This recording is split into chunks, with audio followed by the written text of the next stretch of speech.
नमस्कार मित्रांनो, लाडकी बहीण योजनेचे निकष डावलून लाभ घेणाऱ्या 14,298 पुरुषांना आणि 2,289 सरकारी नोकरदार महिलांना सरकार धक्का देण्याच्या तयारीत आहे आणि त्यांच्याकडून पैसे वसूल करण्याच्या तयारीत आहे. या पुरुषाकडून आणि महिलाकडून लाभाची रक्कम वसूल करण्याचा विचार सरकार करत असून यावर लवकरच अंमलबजावणी करण्याची शक्यता निर्माण झाली आहे, अशी माहिती वरिष्ठ अधिकाऱ्यांनी दिलेली आहे. लाडकी बहीण योजनेचे निकष डावलून तब्बल 14,298 पुरुषांनी आम्ही महिलाच आहोत असे दाखवून या योजनेचा लाभ घेतल्याची माहिती मागील आठवड्यात समोर आली आहे.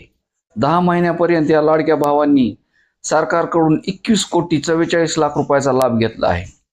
योजनेच्या लाभार्थ्याची छाननी करण्यात आली असून त्यात हा प्रकार समोर आल्याने लाडक्या बहिणींना धक्का बसला आहे. याशिवाय 2,219 सरकारी नोकरदार महिला, ज्यात काही रिटायर पण महिला आहेत, त्या महिलांनी सुद्धा लाडकी बहीण योजनेचा लाभ घेतल्याचे समोर आलेले आहे. 14,298 पुरुष आणि सरकारी नोकरदार महिला यांनी दरमहा 2,49 लाख रुपयाचा लाभ हा आपल्या बँक खात्यावर जमा करून घेतल्याचे उघडकीस आले आहे. आता त्यांच्याकडून लाभाची रक्कम वसूल होऊ शकते अशी माहिती वरिष्ठ अधिकाऱ्यांनी दिल्यामुळे त्यांचे धाबेदार आणले आहे. राज्य शासनाने विधानसभा निवडणुकीपूर्वी केलेल्या मुख्यमंत्री लाडकी बहीण योजनेला चांगला प्रतिसाद मिळाला होता. जवळपास 2,49 लाख महिलांनी या योजनेचे अर्ज भरले होते. पण निवडणूक संपल्यावर शासनाने पडताळणी सुरू केली आणि त्यात जवळपास 40 लाख महिला पात्र ठरल्या आहेत.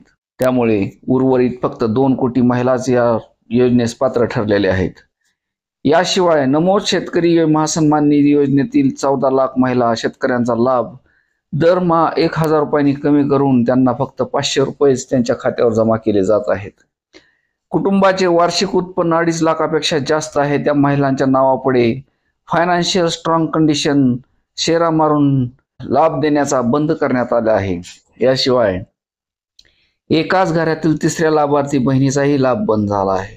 तर या अवैध मार्गाने लाभ घेतलेल्या पुरुष आणि महिलांना सरकार लवकरच दणका देण्याच्या तयारीत आहे.